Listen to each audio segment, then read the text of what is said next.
Hello बच्चों, ये JEE main 2023 का क्वेश्चन है। 10 अप्रैल शिफ्ट 2 का क्वेश्चन है। देखिए क्वेश्चन में क्या बोला जा रहा है आपसे। The ratio of intensities at 2 points P and Q on screen in Young's double slit experiment where phase difference between two wave of same amplitude same बोला है बच्चों यहाँ पर, are pi by 3 and pi by 2 respectively are. Okay, तो यहाँ पे पाई by 2 pi by 3 बोल रहा है। दैट मीन्स कि ये हुआ कि यहाँ पर amplitude A1 is equal to A2 is equal to A। ठीक है, तो यहाँ पे I1 is equal to I, क्योंकि अगर एम्पलीट्यूड सेम है तो ये भी सेम होता है। अब यहाँ पे एक रिलेशन बता दूं आपको मैं, तो एम्पलीट्यूड और इंटेंसिटी में रिलेशन होता है I directly proportional to A square, है ना, ये रिलेशन होता है। तो यहाँ से हम लोग क्या लिखेंगे, देखिए कि अगर एम्पलीट्यूड की बात करें हम लोग, ठीक है, कब, तो जब फेज है पाई बाई 3 तब एम्पलीट्यूड लिखे हम लोग।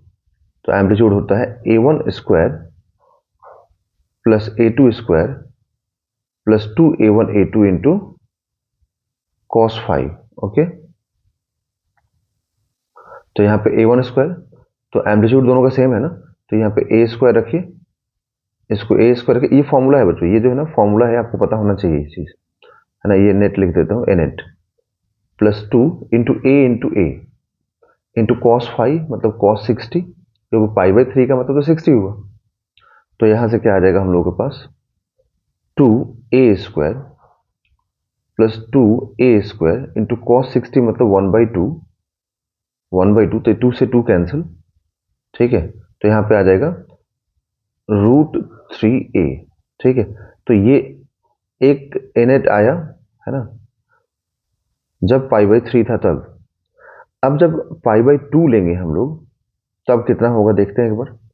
तो जब when phi is equal to pi by 2, है ना, तो यहां से NH2 is equal to A1 square, है ना। अब देखो यहाँ पर क्या है कि A1 स्क्वायर की जरूरत नहीं है, सीधे A है ना, दोनों दोनों आपस में इक्वल होते, ये लिखिए।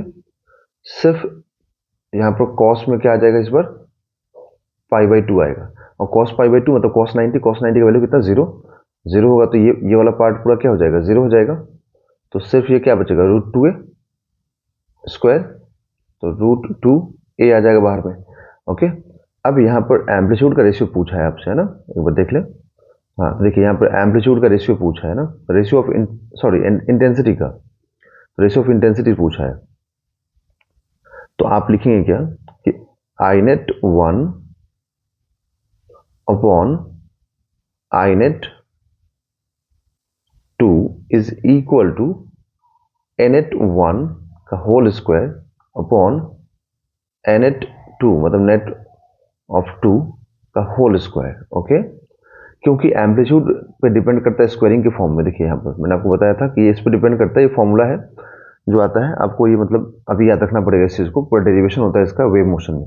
ओके ना, ये कैसे आता है ये चीज।